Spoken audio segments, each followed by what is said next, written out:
Time check 11:10 PM. Kaya ayan, bago tayo magsarado, linis-linis muna kasi maalikabok talaga dito sa amin.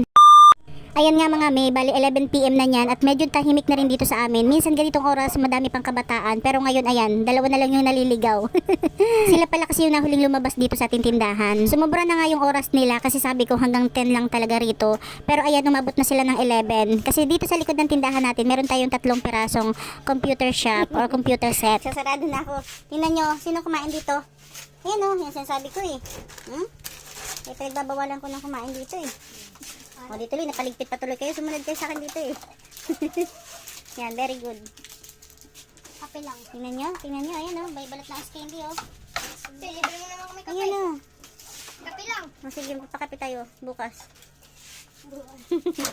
At tingnan nyo naman mga mi, maalikabok kasi talaga. Hindi kasi talaga ako nakakapunas dyan araw-araw. Ang araw-araw lang talaga namin nagagawa dyan, lalo na kapag yung anak ko yung bantay, walis. Pero pag mga punas-punas na ng alikabok, yun ako na yung gumagawa. Dito pa oh. Basura. Yan, nabalot ng candy. Candy. Ano yan?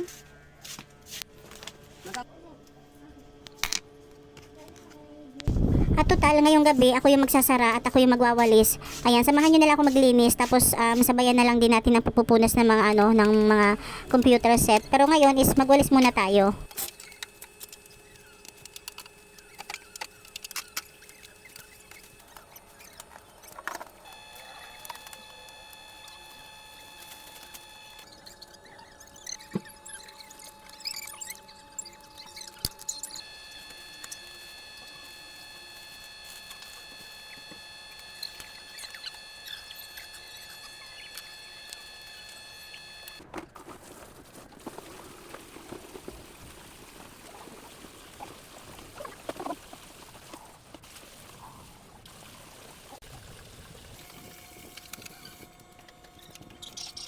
Ayan mga mi, hanggang dyan na lang ating kunting update dito sa tindahan. Thank you for watching.